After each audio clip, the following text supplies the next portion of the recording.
All right, welcome to iHip Weekend. We have our favorite guest, frequent guest, Charlie Goldensohn, also known as Shay Chuck online. He's a political strategist, content creator, commentator, and he joins me today in studio in New York to do some old-fashioned MAGA bashing because these submissive wives of Trump could put on a master class for the trad wives movement. Let's get after him. I love some MAGA bashing. Let's start with freak show Stephen Miller. He has a new pitch for Trump's Save America Act. Play the clip. A post on X is going viral right now where a customer, this is a real thing, a customer at the Olive Garden was setting a question to Olive Garden management asking if they're all you can eat summer pass could be shared with their family members. And the Olive Garden corporate replied, and it said, no, your card has a barcode that relates solely to you, and you must present a photo ID with your all-you-can-eat pasta pass in order to access all-you-can-eat pasta. So we've reached the point as a society where access to fettuccine at Olive Garden is vastly more secure than deciding who is commander-in-chief of the country. What a titty baby. All right, Charlie, go off. He looks like an Olive Garden breadstick, which I was not planning on saying, and then I saw him there, and it's like, that's it. That's who he is. Yeah. I mean, just what a fucking joke. Like, I understand the argument he's making. I get it. But just to remind folks again, the argument that he's trying to make is that we need a voter ID, or that they should be enacting voter ID in order to get people, or when they have to vote. To also remind folks that that is a tactic that has been used historically by conservatives, by fascists, by radicals, because it does impact voter turnout. Because you have to remember, a lot of Americans do not have IDs. They just don't. You might, I do, but predominantly indigenous Americans, disabled Americans, impoverished Americans, Black and brown Americans do not have ID at the same rate as white Americans. So by them trying to require voter ID, what they know they're doing is trying to drive down voter turnout among likely Democratic voters. That's the tactical response. The human response is, what a fucking loser. Yeah. Right? Just a loser. Over and over and over again. What do you think about Stephen Miller? I just think he operates from a position of fear. I think he's super soft. Like, he gets triggered so easily. He's triggered by this lie that he knows is a lie, that the Heritage Foundation knows is a lie, that there is massive voter fraud in the United States of America. And if we go down their logic, let's look at it like this. The one presidential race that Trump was in power and had the ability to impact was 2020. And he says that was voter fraud. Why? Because he lost by 8 million votes. And then 2024, when Joe Biden was in power, he's saying, oh, no, that election was on the up and up. Stephen Miller is, I think, like a Nazi. I think he's a modern day Nazi. I think he enjoys recreational cruelty. I think he studies Joseph Goebbels. I've seen these side-by-side videos of him and adopting mannerisms.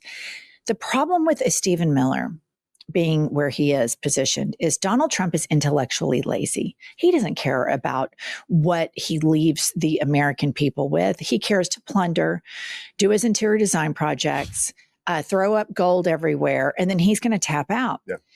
So he defers a lot of this stuff to Stephen Miller, who by Trump's own admission said, you really wouldn't want to hear what he really thinks if he says it out loud, because that's how vile Stephen Miller, and I'm not going to let Katie Miller off the hook. Katie Miller is as well. And I don't know if you saw recently, she's having a stage 5 meltdown over Grey's Anatomy. I didn't see that. Yeah, she's upset because they have a lesbian character, a gay character, and multiple characters of different ethnicities. She did an entire podcast episode on this. And this is on the foothills of her doing all of these Instagram videos, holding her newborn baby, going, I feel so much joy and laughter, and this is the best thing ever. And then she gets triggered by Grey's fucking Anatomy. Yeah. These people get triggered by fictional things. Yeah. I mean, a few things. You mentioned Joseph Goebbels. For folks listening, that was Hitler's lead propagandist during the Holocaust, during World War II. I tend to think of this metaphor is somebody who could poke holes in, but I tend to think of the Trump administration as kind of having like two levels that they're working on in parallel. at the top is like Trump, and it's the ridiculousness. It's the stuff that sometimes we even laugh at, where you're like, yes, this is scary, but it's also so fucking stupid. Mm-hmm.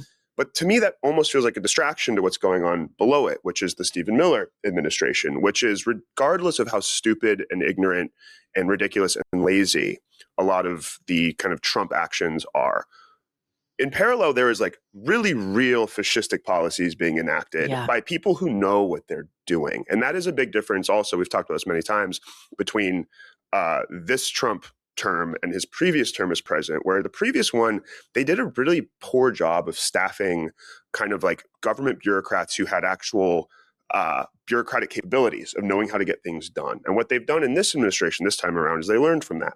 And now they have people who work under Stephen Miller who are professional government bureaucrats who actually can get these things done. And it's scary because as we, again, laugh at the ridiculousness, these policies are being enacted. They are being used against leftists, against people of color, against queer people. And again, Stephen Miller, just as a reminder for folks, has a drastic history of white nationalism that's on the record that goes all the way back to when he was in high school in Santa Monica, when he stood up and gave speeches about why he shouldn't be required to pick up his own trash because there were Hispanic janitors who were hired to do that for him. When he was on the school bus in high school, going off about why we should be torturing people in the Middle East. We shouldn't be killing them because killing them means that they don't remember the torture. If we torture them, that means they have to survive with those memories. He was at Duke, where he led a white nationalist paper. If people know the name Richard Spencer, the self-identified neo-Nazi, you might remember him getting punched in the face on live television a few years back for being a neo-Nazi. Stephen Miller ran that publication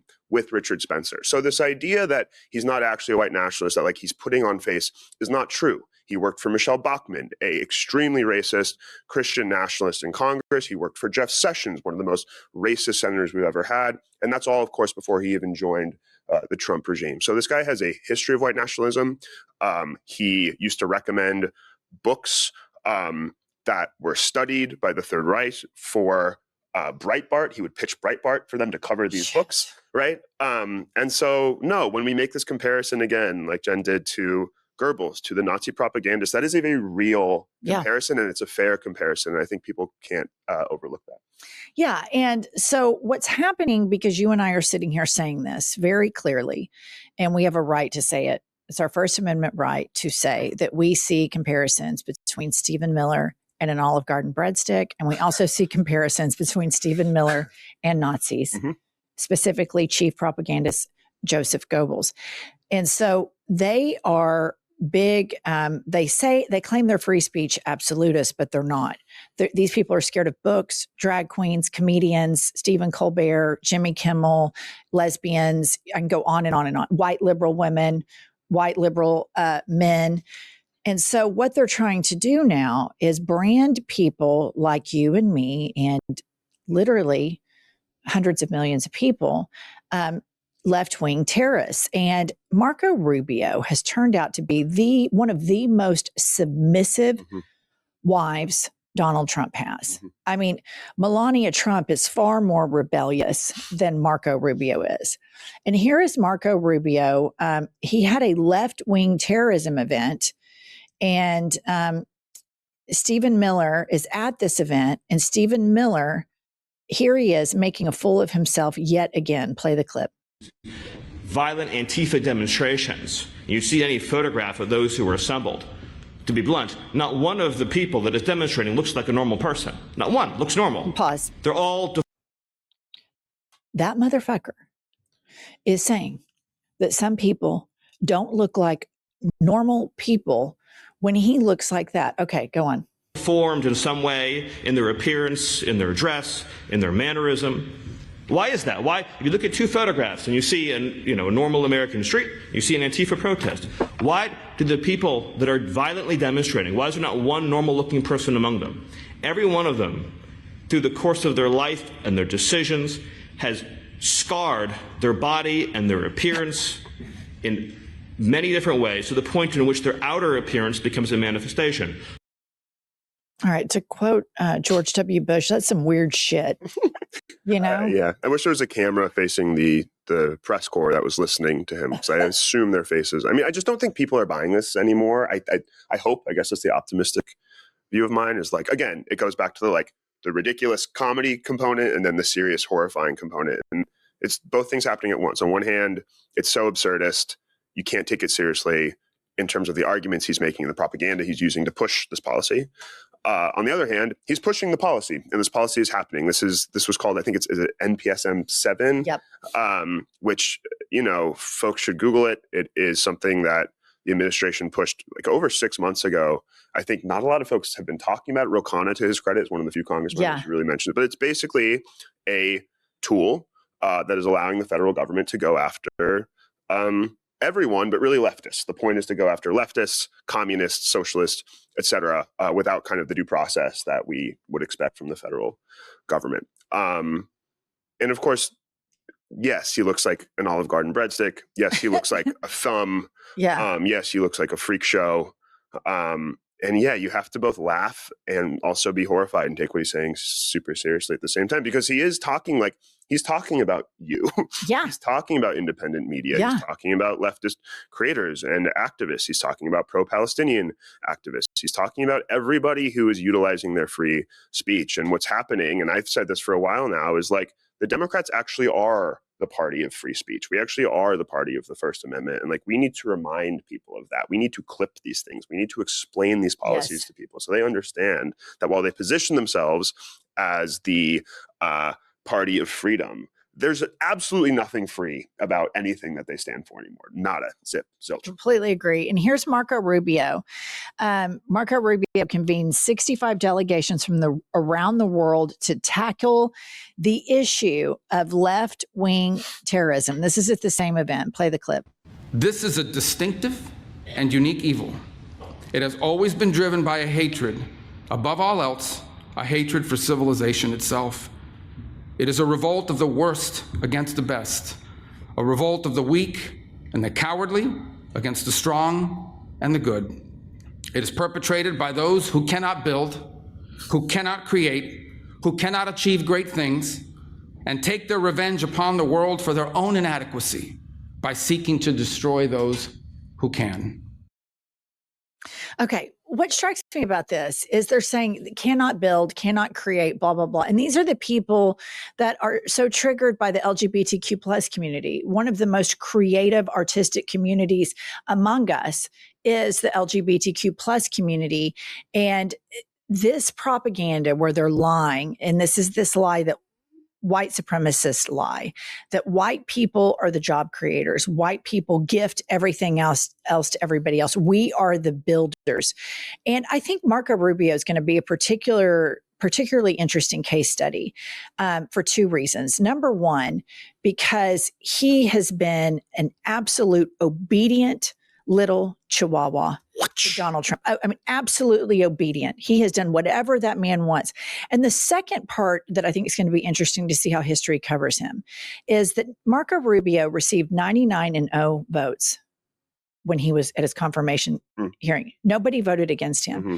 And to me, that's a full-blown indictment on the Democrats because it's symptomatic of how this happened, how this fascism incubated, that even, and I love Bernie Sanders, but that even a Bernie Sanders didn't say the fact that Marco Rubio witnessed January 6th and knows all of the crimes that this man has committed, knows that he's an adjudicated rapist, and that Marco Rubio agreed to go work for him should in and of itself be disqualifying. Mm-hmm. I have interviewed Senator Murphy, and I asked him if he regretted his vote for Marco Rubio, and he said, yes, he did. So I'm going to put that on the record too. But that to me is like, it shows they show up to every fight with machine guns and we show up with plastic spoons. Mm-hmm. Yeah. I mean, they also, again, I think about the difference between the first term and this term for Trump, which is one of their strategies, which to their credit worked. It's why Rubio got 99 votes, is that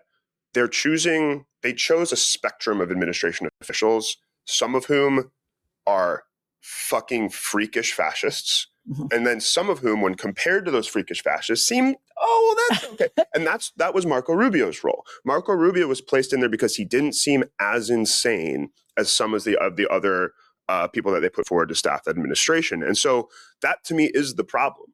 with, again, a lot of the Democratic leadership, a lot of the Democratic Party, is like we fall into these traps of the Republicans, which are smart traps, and of the Trump administration, which is like they continue to move the goalposts on everything.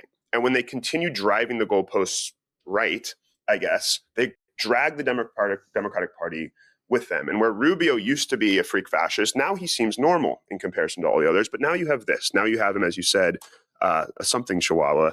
I can't remember. And then the other thing I'll say, a submissive Chihuahua. Mm-hmm. The other thing, too, I'll say is you talked about creativity. He doesn't mention creativity in that clip. But actually, if you listen to the rest of that speech, he does talk about creativity. He talks about how communists or communism hates creativity and free thinking. And again,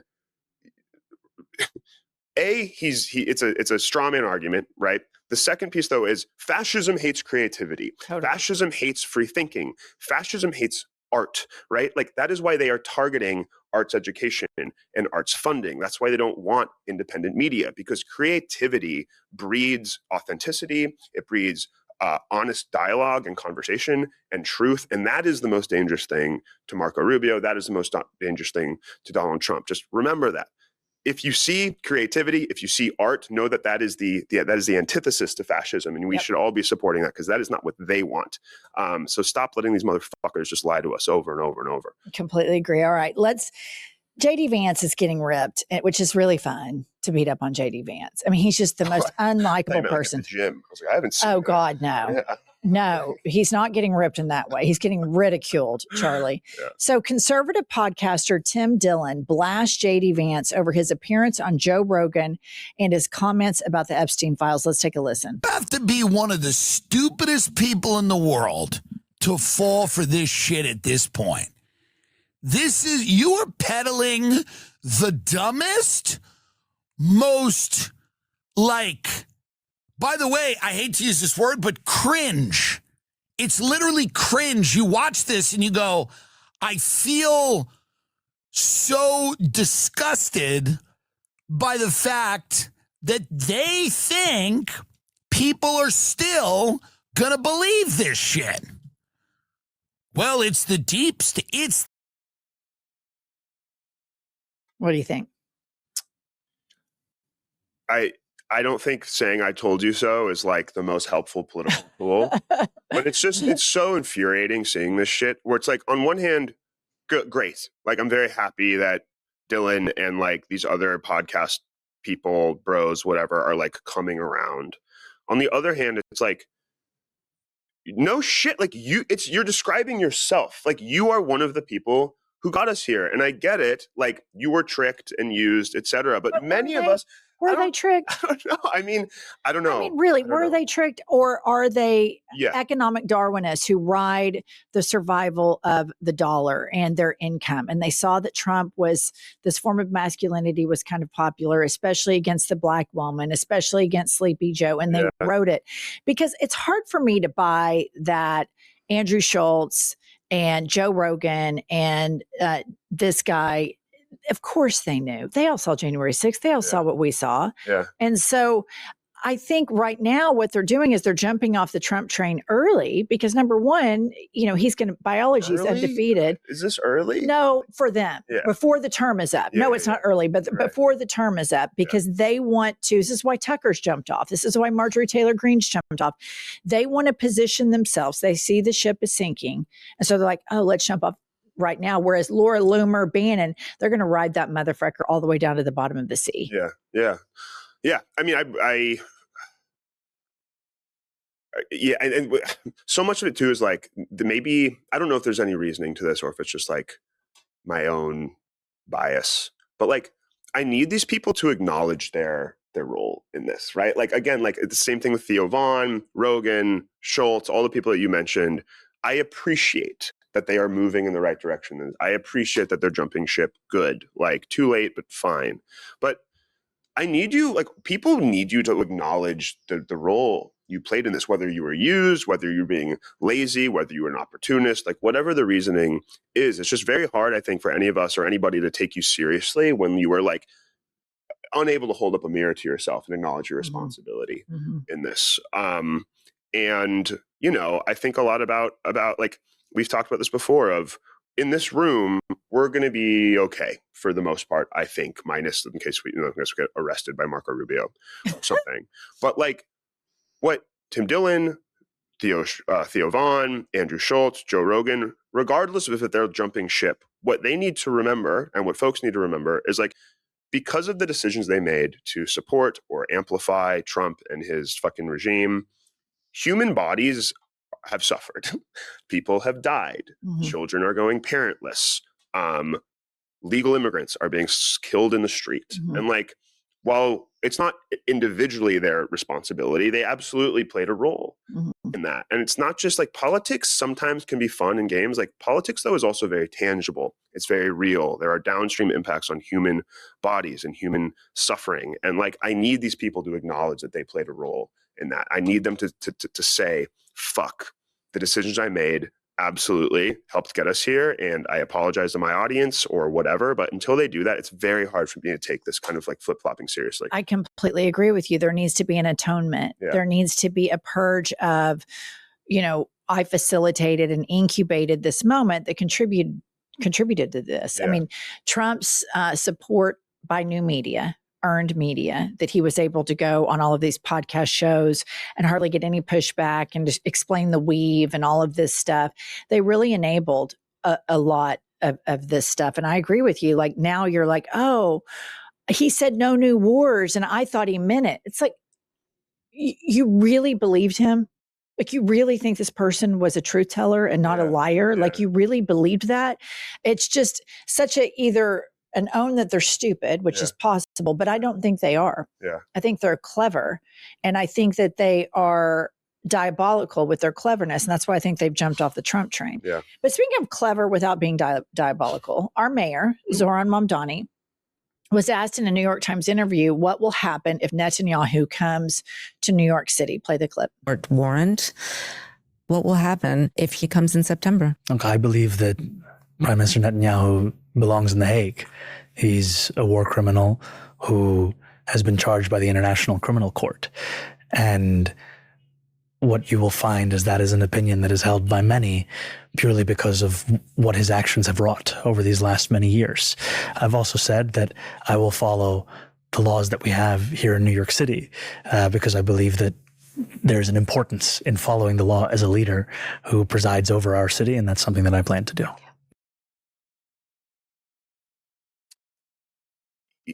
People can disagree morally or ideologically, I suppose, with what he's saying, maybe, but he's speaking objective truth. Like Right. Benjamin Netanyahu is a convicted criminal. And to me, what Zoran says there is brilliant and amazing, but it's also just like, it's showing the purity of his politics, which is like, he said that exact same thing on the trail. This isn't new. Mhm. He's not changing his tone. He's not changing his message. And a reminder to folks who are scared about what he's saying there, this is why he won. That same mindset, that same idea, that same vision of the world, that same vision of equity and fairness and following the law and holding war criminals accountable and genociders accountable, like that is why people like him. That is in part why people voted for him. So there's going to be a bunch of neoliberals and Bill Maher and whoever and conservatives who are going to say, this is fucking crazy. He doesn't have the power to do this. But a reminder, like New York voters voted for him almost exactly because of this. Not that everybody was voting on the issue of Israel, but this idea that he's exceptionally clear in his worldview, he's exceptionally clear in his politics, he's exceptionally clear with his plans, and he's not deviating from that. And so like, I applaud him for sticking to it. I do. I do too. I think that we need more of that in the Democratic Party. We need for the Democrats to fight and say, no, Benjamin Netanyahu is a war criminal. He deserves to be in The Hague. He should be in The Hague. And I intend to follow the law to get him there. Yeah. And this is not the only reason why this is such a big issue is because the Israel issue is used to manipulate all of us in so many different ways all of the time within the Democratic Party, within, from right to left, et cetera. I don't think there's a bigger argument for how corrupt Benjamin Netanyahu is. Let's say that we didn't have all of the evidence and the multiple, I think we're up to 30 different groups that have said, yes, it was a genocide. Take all of that and set it aside. If Benjamin Netanyahu oversees this beautiful bright light of a democracy, in the Middle East, if what they say is true, why did they prefer Donald Trump to win over Kamala Harris? A man who tried to overturn a free and fair election, who refused to go participate in the peaceful transfer of power, instead packed his toys and left like a pussy. And they supported Donald Trump because Donald Trump doesn't give a shit how many people they kill. He doesn't care. He simply doesn't care about the loss of human life. And that's telling, because Biden allowed Netanyahu to do everything he did up until Trump. And that, to me, says, oh, that wasn't far enough. They wanted Iran. They want to balkanize Iran. They want to go further. They want to enact the Greater Israel Project. So they need the most stupid, selfish, narcissistic, dipshit Trojan horse imaginable. And that's why they picked Donald Trump, because it's a lie that they're a democracy. It is. And I'll say one other thing quickly to bring it back to Zoran is like, the issue of the genocide in Gaza on behalf of the Israeli government, on behalf of Netanyahu and the support of the US government, it is a kitchen table issue. And this is why I think Zoran is actually the perfect person to be talking about it like this, because Americans are clear. Democrats and Republicans are clear. People aren't stupid. We see the US government sending billions of dollars overseas to help support this genocide, while also then being told that we don't have the money to pay for universal health care or universal pre-K or childcare or school meals or lunches, whatever. And like, it is a kitchen table issue. Like what the US government is saying, what Trump is saying, what Israel is saying is, this is worth American resources, us doing this, killing these mothers and children and families overseas, but your needs to feed your children, to maybe be able to go to Disneyland once every 3 years, to if you get cancer, that you're not going to go bankrupt for the rest of your life. That funding this war abroad, this genocide abroad, is more valuable and important than that. And as all Americans, I think, could agree, that's not true. We see right through that. So actually, I feel like when Zoran talks about this, he's the perfect person to be talking about this, because he understands that he's one of the only politicians in the U.S. who has successfully run on a real affordability agenda, which absolutely is related to us sending resources overseas. You're exactly right. Okay. And then we have the leader of our opposition party, Hakeem Jeffries. Power to the people. He confronts Bernie about endorsing primary opponents. Pop this up. So CNN is reporting Hakeem Jeffries confronted Senator Bernie Sanders against meddling in House primaries, particularly one involving a Black Democrat. He seemed not to care. Representative Greg Meeks of New York, a Jeffries ally who was also on the call, said of Sanders, recalling the previously unreported phone call. I can imagine you have a lot to say about this. Yeah. Charlie. I mean, first, and this isn't to justify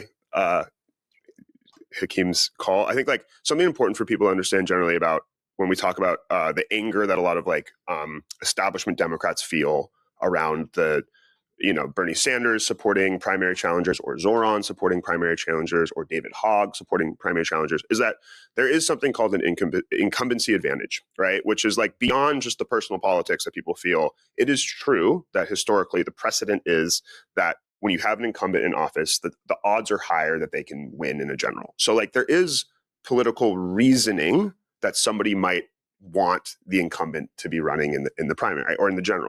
However, that's not what this feels like to me. What this feels like is a fear of a leftist movement, a fear of challengers to the establishment, to people like Bernie, like AOC, like Zoran, like all of our amazing candidates that just won the DSA back candidates in New York, that there is a chapter, the page is turning. And Hakeem Jeffries is associated with the previous chapter. He is associated with Chuck Schumer, who we've talked many times about, in that era of politics. And so this is a threat to him, to his elected position, but also to his theory of politics generally as well. The more young, the more progressive, the more leftist candidates that come into the fold, the more likely it is that he's going to be unseated very soon. So it's a threat to him, and I think it's very selfish for him to go after these folks like this. I don't know. What do you think? I think we reported last week that Hakeem Jeffries received a huge AIPAC check. And he didn't whip the votes to go vote for Thomas Massey's amendment, Right. not to send military aid to Israel any longer. And even Nancy Pelosi voted with Thomas Massey, which was a huge message that she's sending. Somebody who has been a staunch ally, but even she, in her political instincts, sees that one of her last votes on this needed to be different from all of her votes prior. Mm-hmm. And she has, call her what you will, say whatever you want to about Nancy Pelosi. She has incredible political instincts. Mm-hmm. I mean, really, really, really top-notch political instincts. Unfortunately, Hakeem doesn't share those. Mm-hmm. And I think that instead of calling to shame or confront Bernie Sanders, he should be calling with, how are we going to build a bigger tent here? Mm-hmm. What can we do here? Because your side of the party is really getting momentum. And I do have some candidates that I've endorsed. You've endorsed against them, but we have got to work together. We are in the throes of a fascist takeover. Yeah. We've got to get the majority. And I think that he would find that Bernie Sanders has never had to change his position. Right. Bernie Sanders and Zoran and people that are incorruptible, that value human beings over profit, that value human beings over political donations, they don't have to change their positioning. And Hakeem and Chuck Schumer and Cory Booker and Kristen Gillibrand, these politicians, you see that they service their corporate donors, that service the Republicans more than they do them. And they leave us sitting there. So I think that, I think Hakeem, if we win, he'll be the speaker. Deep down, I kind of want this revolt, like a progressive revolt, and then them to unseat him and put like somebody like Ro Khanna as Speaker of the House, and for us to get serious, because I think that politicians like Hakeem start out earnestly, and then money breaks people. Donations break people. And when you take money from the AIPAC organization and you see what that money does, it breaks you. And so then it creates a numbness that he's able to not feel what he's doing. And now he's clinging to power. And I just think it's just kind of disqualifying right now to have politicians that do that, which brings me to John Fetterman. And he thinks that he's threatening to leave the Democratic Party because of Hassan Piker. And I just want to remind everybody that Hassan Piker is not a Democrat. Play the clip. Believe that the Democratic Party is going to become more anti-Israel. As long as we continue to do that, you make that official and you make that part of our platform. That's my red line in the Democratic Party. They campaign with garbage like Hassan Piker that's pro-Hamas. Okay, you're Jewish, and and you are a part of a group that is very underreported upon. And it is, especially in New York, you see it a lot. It's the Jewish movement of people that oppose the state of Israel's provocations and genocide, oppose Benjamin Netanyahu. And there's a lot. There's a huge resistance. And when you hear the constant conflation of the Democrats have become anti-Israel, and he sees that as anti-Semitic. Will you please speak to that? Because this is something that is just going to get louder and louder and louder as the midterms approach. Yeah. I mean, you said it perfectly. I'm Jewish.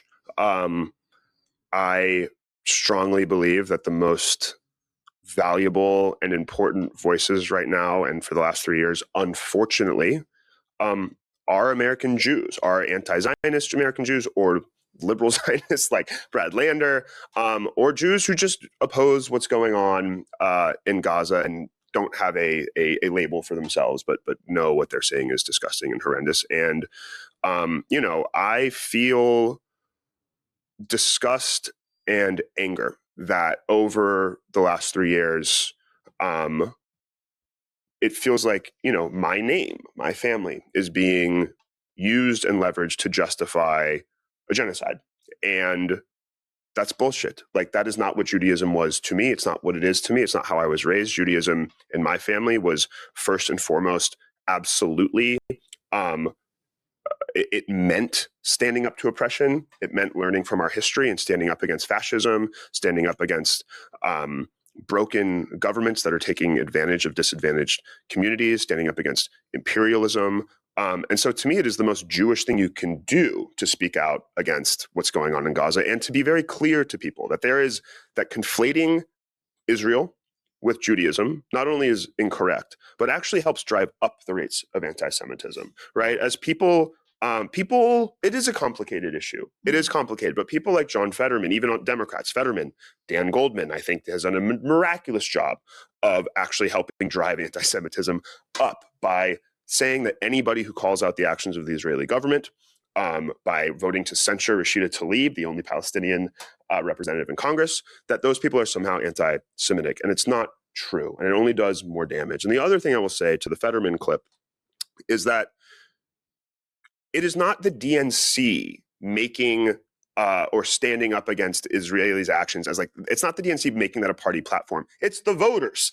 It's Democratic voters who are objectively clear. The polling is completely clear. Americans now American Jews have a more positive feeling towards Zoran than they do towards Benjamin Netanyahu. So this isn't some deep state Democratic Party Chuck Schumer thing or Ken Martin thing where they're trying to change the policy positions of the DNC. This is American voters, and politics follows voters. And so I'm all about being a big tent party. I think it's necessary, as you just said earlier. But what Fetterman is saying is that he refuses to listen to what Americans want. He refuses to listen to what his own constituents want. And so therefore, go. You know what? Get out of the Democratic Party. I don't care. You have been a failure. You've been a disappointment. Get out of here, as far as I'm concerned. I completely agree. He needs to hit the bricks. Charlie, I love having you. Thank you for coming on. Thank you for spending the Saturday with me. Thank you for having me.